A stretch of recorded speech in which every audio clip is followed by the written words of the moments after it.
Have you ever left someone's home feeling more exhausted than when you arrived?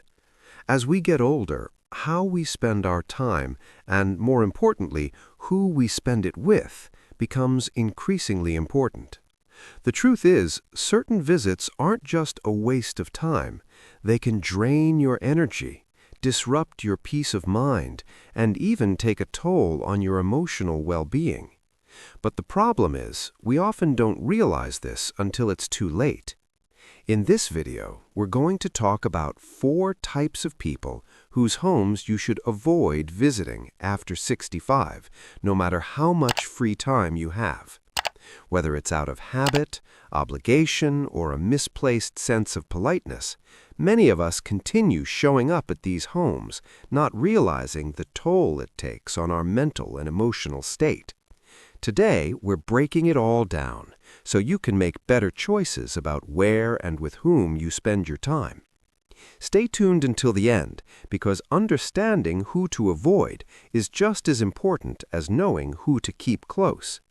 These 4 people might seem harmless, but their company could be chipping away at your happiness, and by the time you realize it, the damage is already done.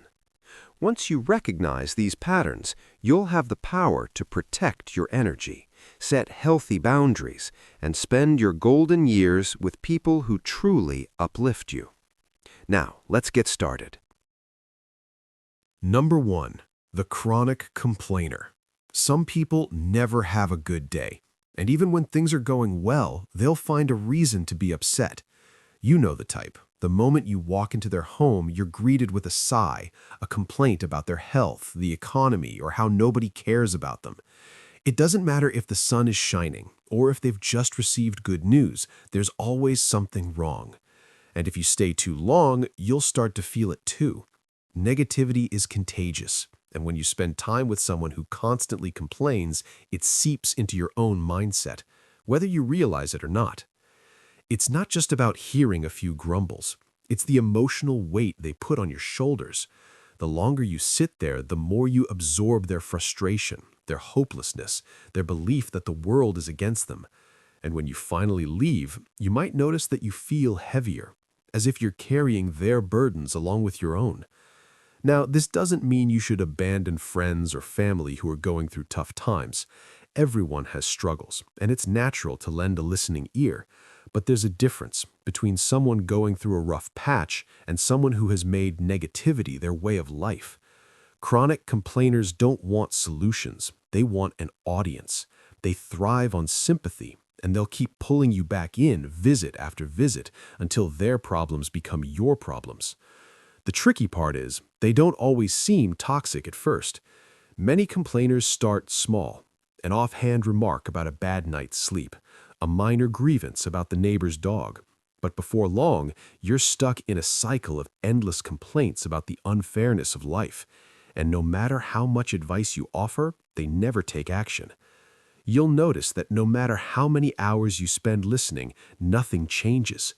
The same problems, the same frustrations over and over again. And here's something to keep in mind. If you try to shift the conversation to something positive, they'll resist. They might dismiss your optimism or turn it into another complaint. Try telling them about something good that happened to you, and they'll find a way to diminish it or compare it to their own misfortunes.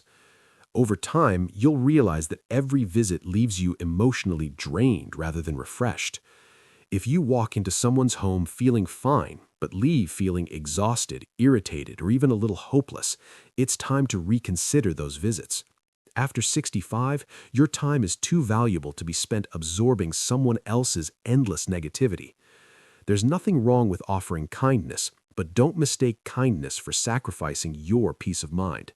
You are not responsible for carrying the weight of another person's unwillingness to seek happiness. Number 2. The manipulative user. Not everyone who welcomes you into their home does so because they enjoy your company. Some people invite you over only when they need something, and the moment you arrive, you can feel it. At first, it might seem innocent enough. Maybe they ask for a small favor, something that doesn't seem like a big deal. But over time, you begin to notice a pattern. They don't reach out to check on you. They don't invite you over just to chat. Instead, every visit comes with an expectation, something they need you to do, something they want from you. The tricky thing about manipulative people is that they rarely make their requests obvious. Instead, they disguise them in guilt, obligation, or even flattery. They'll say things like, "I don't know what I'd do without you," or "You're the only one who understands." They might talk about how lonely or helpless they feel, making you feel responsible for their happiness. And before you know it, you're fixing their leaky faucet, driving them to run errands, or spending hours doing things for them instead of enjoying your own free time. Here's the problem. These relationships are not built on mutual respect. A true friendship or family bond is about give and take, where both people support each other. But with a manipulative user, the balance is always off. You give, they take. You make time for them, they expect more. And when you start to notice that your visits leave you feeling obligated rather than appreciated, that's a sign that something isn't right. Some people might justify this by saying, well, they don't have anyone else. And that might be true, but ask yourself, if the situation were reversed, would they be there for you if you needed help? Would they drop everything to assist you the way you do for them? If the answer is no, then you have to wonder, are they really a friend or just someone using you for convenience? One of the biggest red flags of a manipulative user is how they react when you say no. If you decline a request and they make you feel guilty, disappointed, or even angry, that's a clear sign that your visits are not about companionship, they're about control. And after 65, the last thing you need is someone who sees your kindness as an opportunity to take advantage of you. Your time is valuable, and your energy is limited. Spending it on people who genuinely care about you is what makes life fulfilling. But spending it on someone who only sees you as a resource will leave you feeling drained, unappreciated, and eventually resentful. If someone only calls when they need something and never just to check in on you, that's not a real connection. That's an obligation, and you deserve better. If you're still watching this video and finding these insights valuable, please comment number 2 below to let me know you're here. And if you haven't subscribed yet, I recommend you subscribe and turn on the bell so you don't miss any videos. Your support helps us continue creating good content to inform and inspire you. Now let's move forward. Number 3. The drama magnet. Some people don't just experience drama, they create it. No matter what's happening in their life, there's always a conflict, a feud, or a crisis unfolding. And if you spend enough time around them, you'll find yourself caught in the middle of it. You might go to their home expecting a friendly chat, only to be met with a long, winding story about how they were wronged, betrayed, or disrespected again. And before you know it, you're being pulled into their never-ending cycle of chaos. The problem with drama magnets is that peace makes them uncomfortable. When things are calm, they feel restless, so they stir the pot, gossiping about others, exaggerating small disagreements, or even twisting stories to make themselves look like the victim. And they don't just want you to listen, they want you to take sides. They'll tell you about a falling out they had with a neighbor or family member, and suddenly you're expected to agree with them, defend them, or even distance yourself from the people they dislike. And here's the real issue. It never ends. Even if you try to stay neutral, they'll keep pushing, testing, and waiting for you to pick a side. If you agree with them, they'll reward you with more gossip, more exclusive details about the situation. But if you disagree or try to change the subject, they'll take offense. You might even become their next target. That's the thing about people who thrive on drama. Eventually, everyone around them gets pulled into their mess. One of the most exhausting things about visiting a drama magnet's home is that you leave feeling emotionally drained. The conversation isn't uplifting, the time spent isn't enjoyable, and there's a constant undercurrent of tension, even when they're being friendly. And if you're not careful, their influence can start affecting your mood, your relationships, and even how you see the world. Some people mistake this for passion or excitement, thinking, well, they just have a lot going on. But real friends don't drag you into unnecessary stress. Real friends don't make you feel like you're walking on eggshells, trying not to say the wrong thing. If someone's home feels more like a battlefield than a place of comfort, ask yourself why you keep going back. The older you get, the more you realize that peace is priceless. And if someone thrives on drama at the expense of your well-being, it's okay to step away. You're not obligated to listen, participate, or take on their emotional burdens. After 65, your time should be spent with people who bring you joy, not with those who treat you like an audience for their never-ending problems. Number 4, the negative nostalgic.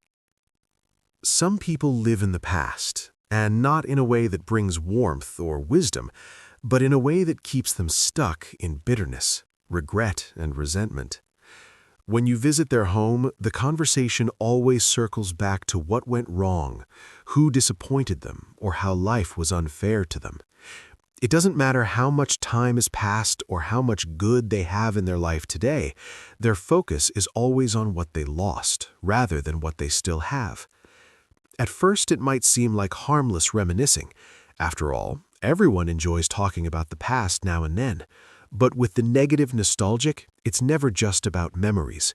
It's about reliving disappointments. They'll bring up old family conflicts, past betrayals, or lost opportunities, and the more they talk, the more they sink into resentment. And here's where it affects you, because no matter how positive you try to be, they will always pull the conversation back to regret. Have you ever noticed that? After spending time with certain people, you start to see the world the way they do? That's the danger of spending too much time with someone who fixates on the past. Without realizing it, you might find yourself dwelling on your own regrets, your own disappointments, things you thought you had let go of years ago, and slowly, without meaning to, you begin to adopt their perspective, seeing life through the lens of what could have been, instead of what can still be. And it's not just about their own regrets. They might also try to shape your view of life. They'll tell you that things will never be as good as they used to be, that today's world has nothing to offer, that getting older only means loss. And if you let those words sink in, they can start to feel like the truth. The reality is, life changes for everyone. There are always things to be grateful for, new experiences to enjoy, and new memories to create. But the negative nostalgic doesn't see it that way. To them, the best days are gone, and they have no interest in finding joy in the present. And if you spend too much time in their home, you risk absorbing their hopelessness instead of protecting your own optimism.